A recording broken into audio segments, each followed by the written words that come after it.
Hello, dear viewers. I am a global nationalist. I support nationalism in my country, India, and in all countries around the globe. Today, we're going to look at the Indian film industry and compare the various language industries and how they've performed this year.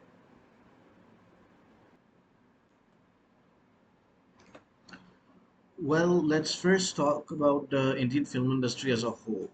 It is an industry which is very vast and diverse. There are several languages of Indian movies that are made, um, and it is the largest film industry in the world in terms of output, and in terms of box office, it is the third largest, and it is well known throughout the world for its song and dance routines. But actually, there's much more to Indian film than that. Many of them have very good stories. The actors are really good, and the Indian films are very emotional, and the masala uh, type of film is something that India has, if not originated, at least perfected. And so, yeah, there's a lot to enjoy about Indian film industry, but recently, people in India have started criticizing the Indian film industry, specifically the Hindi film industry called Bollywood. And some have been comparing South Indian film industries favorably vis-a-vis Bollywood. And I want to examine all these industries and see how they're doing. So through the films that have been released this year, their box office collection, their budget, their IMDb rating, and whether it's a hit or flop. And yeah, so in Tamil, there have been so far this video is being recorded on August 7th. So this is until this date. There have been 13 movies released, and the percentage of hits is 69% and flops 30%. So this is a really good year for Kollywood, which is the name of the Tamil film industry. But strangely, the ratings have been very average, if actually poor. 6.3 is the average IMDb rating for Tamil films this year, which is not good, which is poor. And strangely, though, uh, it has got a high number of hits. So the poor ratings of these films are not have not affected their box office performance. Now let's go on to Telugu. In Telugu, 22 films have released.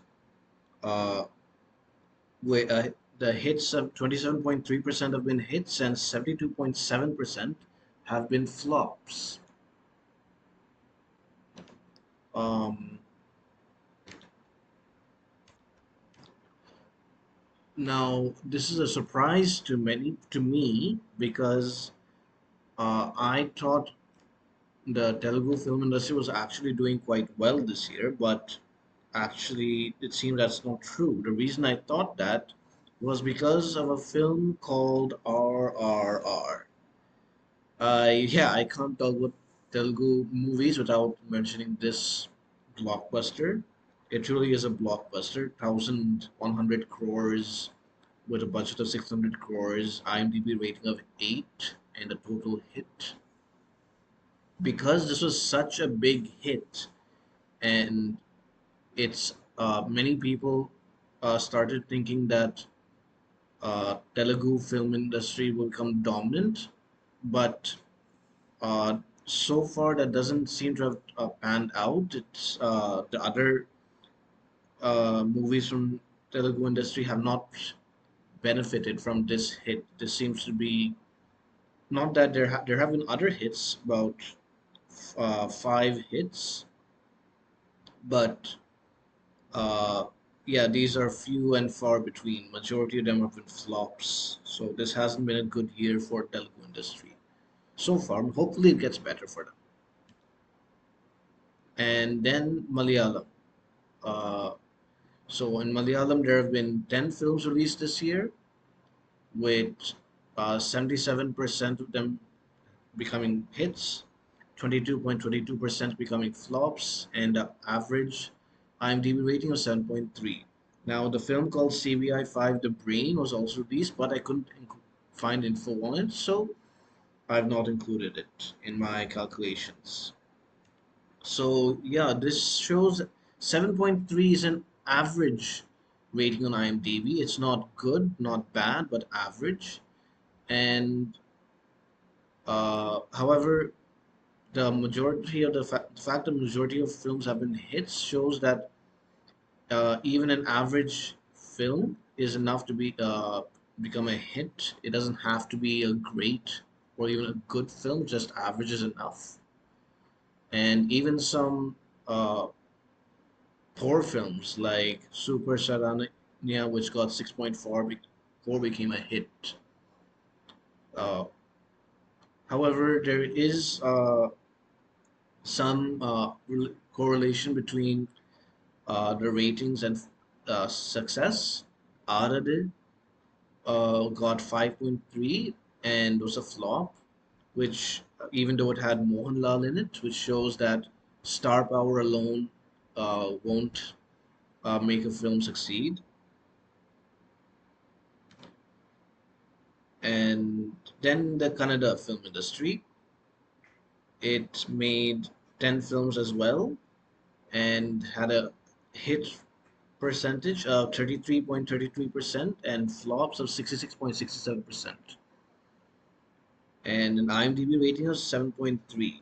So this was, like I said, an average rating, but here it led to more flops than hits, which is the opposite of what we saw with Malayalam films. I guess in so you can see that the hit films had 8.7, 9.1, above 8 mainly, except for Eklavya, which had 8.4 rating but flopped. While the and so we can see that Kannada film audiences so far this year have been more demanding and want to, and will only make a film a hit if it's good. And no, like with RRR Telugu industry, I want to give an honorary mention to KGF Chapter 2, which I saw in the theaters, and it was a great experience in the theaters, and I enjoyed it. I don't. It had its flaws, but I do think it deserves this rating of 8.4, and I'm happy it was a hit. And it's one of the biggest hits in India this year, with again, like RR, making more than 1,000 crores. So on to the Hindi industry. Uh, the Hindi industry has made 21 films this year, with a hit percentage of 9.5% and a flop percentage of 90.5%. Terrible, absolutely terrible. And their IMDb rating average is 6.2.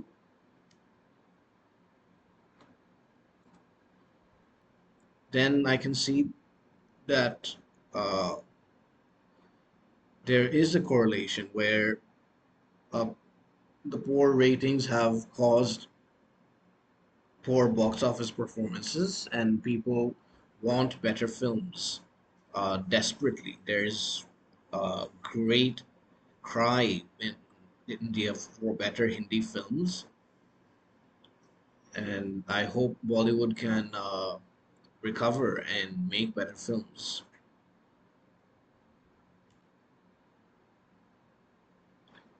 And then this is the Punjabi film industry. Here there have been 13 films released so far, and the hits have been 16.67%, and 77% of all the films have been flops, with an average IMDb rating of 6.4. Like with CBI 5, the film Shooter, which was the first Punjabi film released this year, is something I could not find information for. So, yeah, 6.4 uh, poor rating correlates with the box office performance. Trends can we see in all these industries?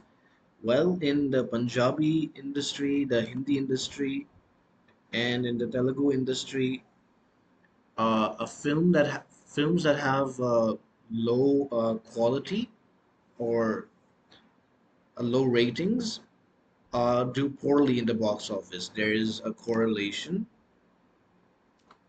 and this is not shared by Tamil films, where even though the films have had poor ratings, majority of them have been hits. So the poor ratings aren't affecting the box office performance.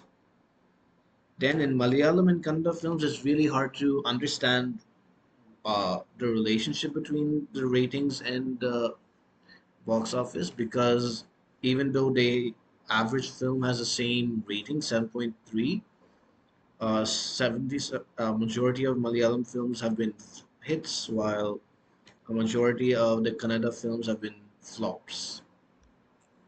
So it's hard to understand that. Is a daughter of a film actor, and so she benefits from nepotism. Shah Rukh Khan is not the son or nephew of any film actor and is an outsider. However, his daughter Suhana Khan is starring in uh, Archie's remake in India next year, and she has benefited from his star power, and so he benefits by using nepotism to help his daughter. So he is a beneficiary of nepotism in the opposite direction. Then Ranveer Singh, I know people say that he is related to Sonam Kapoor and so isn't a real outsider, but uh, I'm not sure that counts because he's only a second cousin of Sonam Kapoor, and he was not closely related to her, and uh, he has not been launched by any of the uh, any Kapoors, the Anil Kapoor or any one in that family. He had to make his way up, so I would count him as an outsider. And so this is for Bollywood. Then in Collywood, Kamala Hassan. Yes, he is an outsider himself, but his daughter Shruti Hassan was basically entered film industries due to his influence, which she herself acknowledges, and so he has benefited from nepotism that way.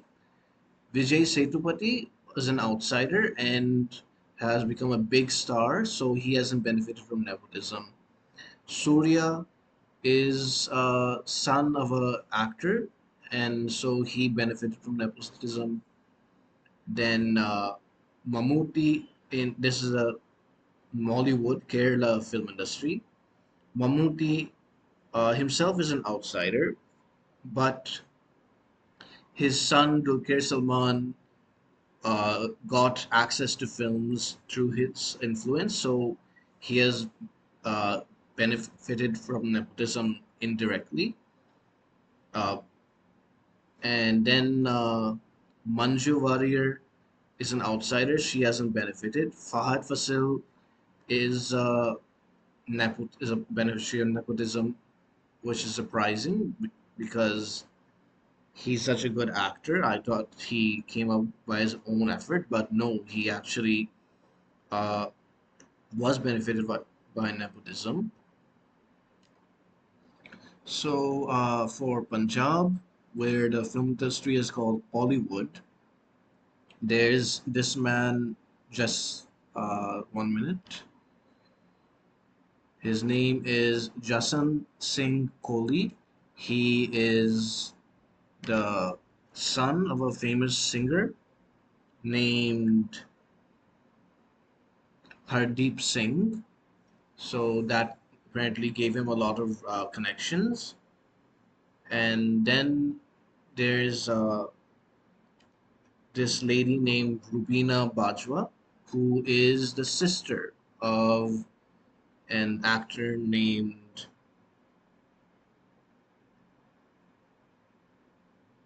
uh, Neeru Bajwa. Neeru Bajwa brought Ravina Bajwa with a movie called Sargi, which she directed and also produced. So that is a direct uh, outcome of nepotism. And Diljit Dosanjh is not a product of nepotism. He is not a son or nephew or brother of anyone in the industry. So this shows that nepotism is present in all of the industries in India, or at least most. At least this isn't the full list, and I couldn't include the Kannada film industry because, simply put, there was not enough space for me to include them. And so, yeah, I don't want to talk about them and nepotism. But yeah, nepotism is widespread in the Indian film industry. So I don't accuse one industry of being more nepotistic than the other. Uh, I'll personally, when it comes to films, I don't really care what the actor's last name is, whether they're an outsider or insider or anything like that. I just want to watch them for entertainment. And if they do well, I'll like them. If they don't, I won't. But even if they don't do well, I don't hate them. I just kind of forget about them. So, on to my closing remarks.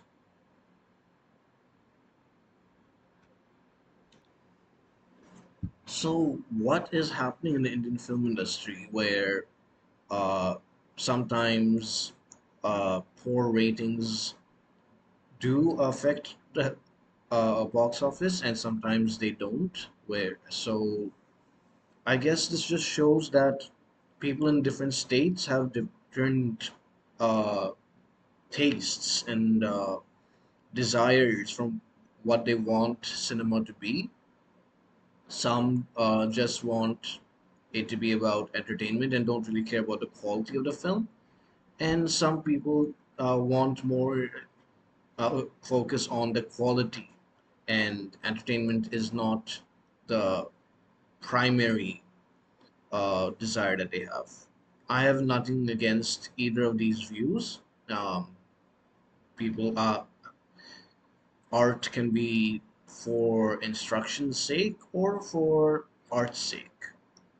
So I'm okay with however people enjoy their film. So uh, now people are saying that a lot on social media that South films are doing better than North films.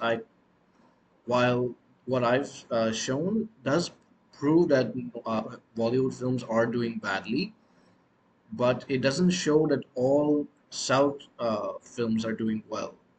Telugu films and Kannada films are not doing well, and neither are Punjabi films. So, uh, but Tamil films and Malayalam films have done well.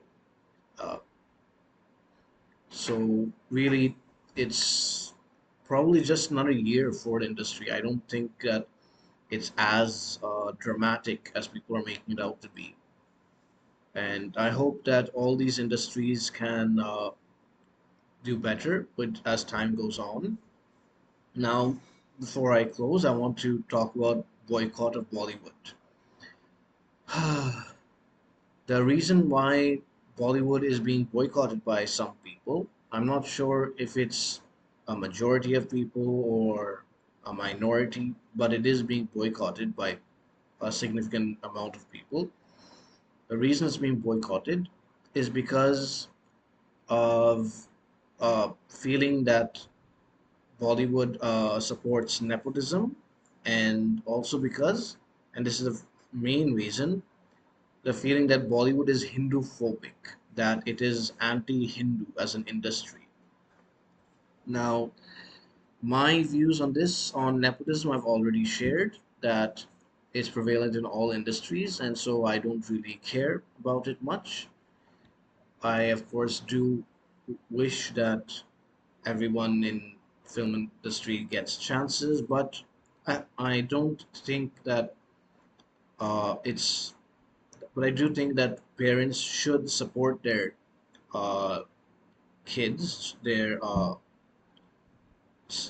sons and daughters, and their nephews and nieces in films, so that they can uh, do well.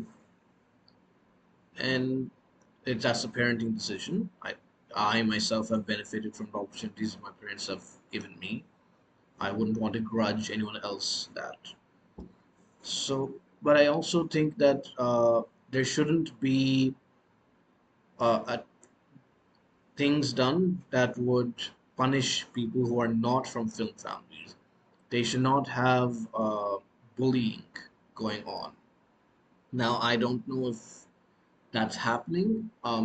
When people talk about this, they mainly talk about the Sushant Singh Rajput case where he died 2 years ago, and some people say he was murdered. And so far, the uh, CBI is investigating it. They have not said anything yet, but the Mumbai police at that time said he was committed suicide, and it's I until the case is done and we can find proof that he was indeed bullied or he was not, I can't really talk about this much. So I don't know if outsiders are bullied or harassed in Bollywood. I don't have enough information to say yes or no. Then about the anti-Hindu claims, I do think that there is some validity to that, because well, it mainly comes from how India is structured since independence, and which is inspired by how it was during pre-independence, where uh, minorities in India have been given some protections that the majority doesn't have. Not They have all Indian citizens are equal rights, but there are and under the constitution, but other than the constitution, there have been laws passed that benefited minorities, and the education system basically shows when it comes to history, folk shows the Muslim emperors and rulers in a neutral or positive light, and doesn't highlight the Hindu kings to the same extent, and but it doesn't demonize Hindu kings, just doesn't glorify them to the same extent that they sometimes do with the Muslim Mughal kings. And so that's made all of us, kind of have a biased view towards Islam, where we are instinctively, not instinctively, but automatically are biased towards it. We think it's a peaceful religion. We think it's a good religion, and uh, yeah, we tend to folk and works. We are concerned for Muslims as minorities. We make sure that their sentiments aren't hurt. But that's same thing is not done for Muslim, for I mean Hindus, where uh, we don't give the same importance to Hindu sentiments that we do for minorities. Again, this is because we think minorities are under more threat from the majority, which is a safe assumption to make, but it prevents equal treatment of both groups, which is necessary in a republican democracy. So, because of the way we all think, this has gone into our film industries, where Bollywood often shows the Muslims as a sympathetic character, while religious Hindus are sometimes shown as cruel and oppressive. Not, but then there are other films where Hinduism is shown in a very good light, and where sometimes Muslims are demonized, like in most movies which have terrorists. The terrorists are almost always Muslims. The reason for that is because terrorism in India is done by Muslim organizations. It's not an attempt to demonize Muslims. And the reason why religious Hindu priests are sometimes shown as oppressive is because sometimes they were casteist and oppressive towards the lower castes. Not always, but there is some truth to that portrayal, and which is why most people accept it. The audience accepts it. So now about the latest film to be boycotted, which is Lal Singh Chadda, which is made by Amir Khan. I don't think that it's completely that it there is no evidence that it in particular is uh, anti-Hindu, but because of some remarks by Amir Khan made in 2015, some people think he himself is anti-Hindu. Now, what he said during those that remarks was that he was feeling despondent and unhappy about the way the country was going because of the government that was in power. He also said that his wife felt scared for the future, was worried about her children's safety because their son has a Muslim name. She was worried that communalism would grow, and felt he and she suggested leaving India, and he at that time said that's a disastrous thing to say, and that they weren't seriously thinking of. It was just a thought issue or word that just came out of her mouth, not a real well thought out decision to take. The reason he shared the story was to show that he, as a minority, was feeling worried about the country because there had been some violence committed against Muslims during that time, and he felt that the government wasn't doing enough to curb it and to punish those responsible. And personally, at that time, I didn't really get very offended by it, and I thought it was I could sympathize with him because he spoke about reading the newspapers and what they were saying, and I could understand at that time that Indian media, like most other institutions in India, was biased towards Muslims and so was highlighting crimes by uh, Hindutva radical Hindus against Muslims, but wasn't highlighting the actions taken by the government to punish those, and also the crimes by radical Muslims against Hindus weren't highlighted by the newspapers. So I think that Amir Khan was merely a victim of propaganda, even if not propaganda, just bad reporting by the media. And but I do agree with him. Even today, I think some of what he said has is still relevant because the communal situation in India has gotten worse. Hindu-Muslim relations have gotten worse, and extremists on both sides have contributed. He was just saying generally the sentiment in the country. Now, am I going to boycott Bollywood? No. However, if a film is released or is about to be released that deliberately attacks and insults any religion, not just my religion, Hinduism, but any other religion, I would boycott it.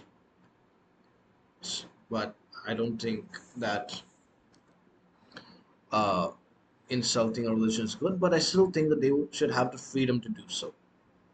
And so I guess it's not really a boycott; it's just a preference. I wouldn't want to watch such a film. And yeah, but I have nothing against people who want to boycott if they have different views. Uh, We live in a country where everyone is free to express themselves, and boycotting is a way to exercise your economic rights. So I completely support the right to boycott. So yeah, that's where I stand, and I hope you find good movies to watch from whatever industry, whatever language you want. I will finish this by wishing good luck to India.